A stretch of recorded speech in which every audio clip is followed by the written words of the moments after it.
This giveaway ends Wednesday. Cadillac CTS-V. Man, y'all. Yeah! I am a dickhead. Click the link in the description. Find out how to win this thing. It's all there. WhyNotYouGear.com. I really don't want to give this away, man. This car rocks. Anyway, 2005 Jeep Liberty. Keep playing Keno. It'll pay off someday. Jeep Liberty. You're 45 years old and you don't make your bed because what's the point? I'm just gonna sleep in it again tonight. Jeep Liberty. Brought to you by bringing your spit cup into the bank. Jeep Liberty. If your retirement plan is waiting for your mother to die. Jeep Liberty.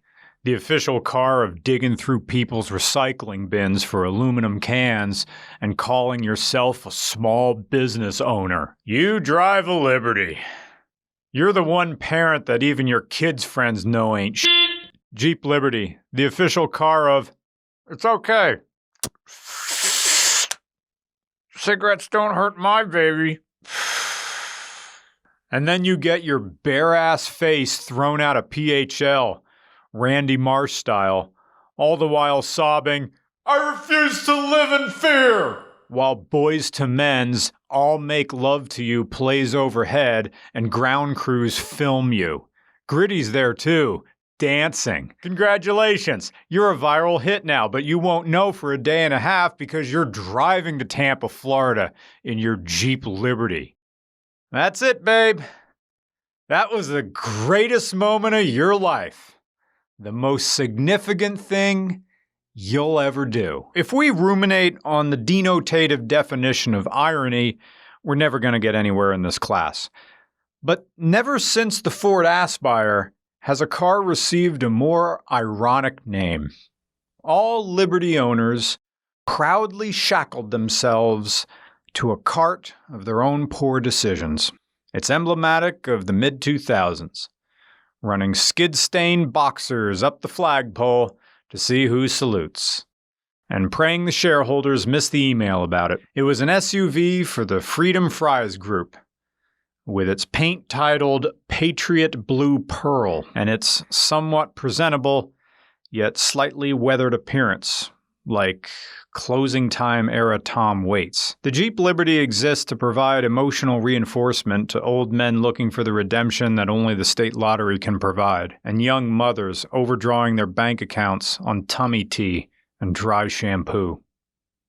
Now, the CRD in this equation stands for Common Rail Diesel. This is the diesel option for the Jeep Liberty, CRD, Common Rail Diesel Fuel Injection. From what we were able to find, this works by storing fuel in the rail connected to the fuel injectors so that you end up with injectors that share a common rail. This pairs with a high pressure fuel pump that governs the timing and release of the fuel injection which, coupled with the ECU, gets you a more precise application of fuel to improve engine performance, reduce exhaust emissions, and increase fuel efficiency.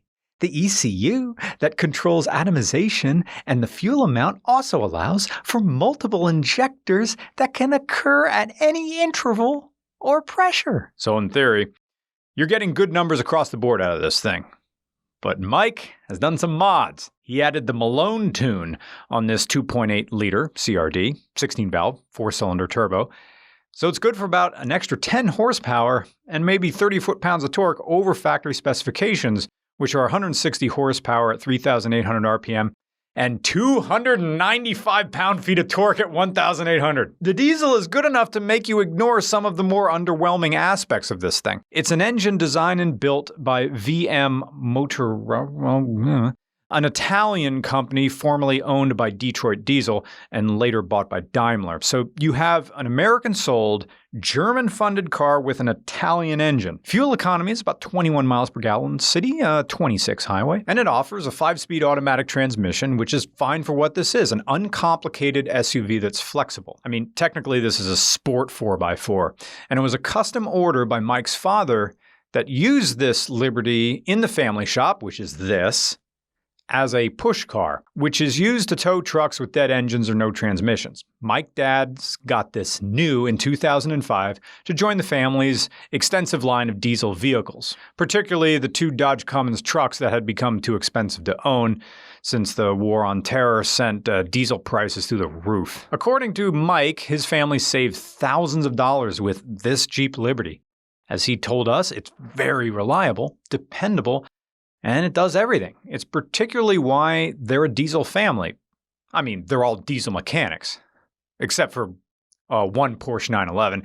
Every other vehicle they own has been a diesel. The base price of this was $20,990, but it's hard to imagine they actually stayed that way once they hit the market, because the only way to make this serviceable is to modify it until it does what a truck does. And when you couple it with the aforementioned Malone Tune, it makes a formidable daily truck. It only has 142,000 miles on it, but for the amount of towing it's had to do, you would think this Liberty would wear its miles harder, but it really doesn't.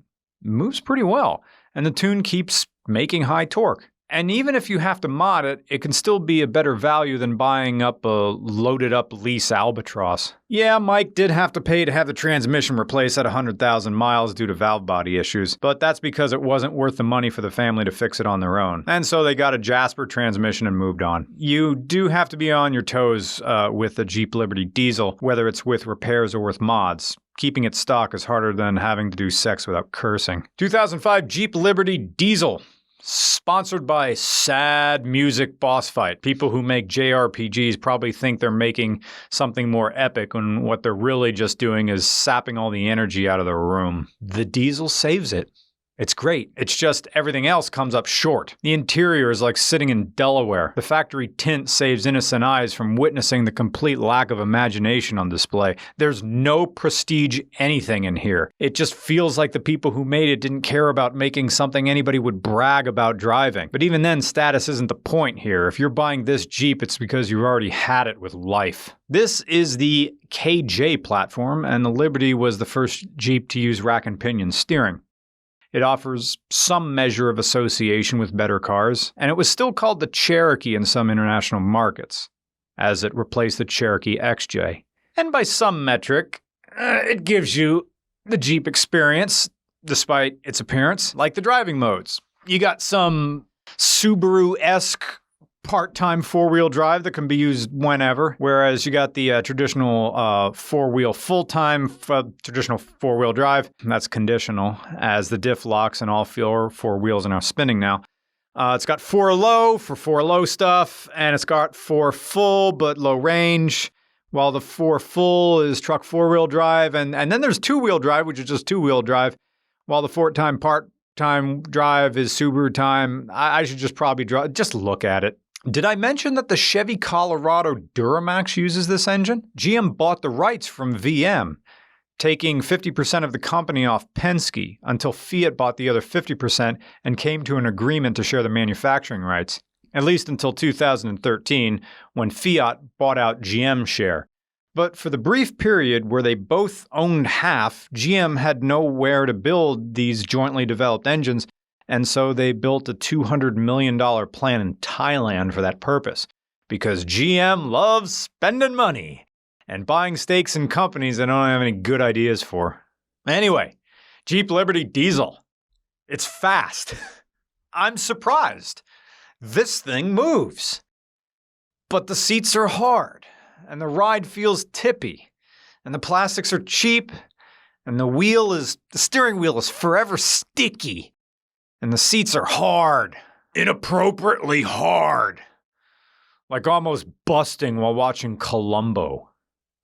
Jeep Liberty, brought to you by the Bigot Goatee. The goatee, that facial hair, it used to be all alternative and cool like the Dante character in Clerks 1. But now full beards are in, whereas full beards used to be for like men stuck in 1978. And now the only people wearing goatees are causing disturbances on public transportation. Goatees. They make your mouth look like a puss. CRD, Jeep Liberty, it's a common rail with an ECU.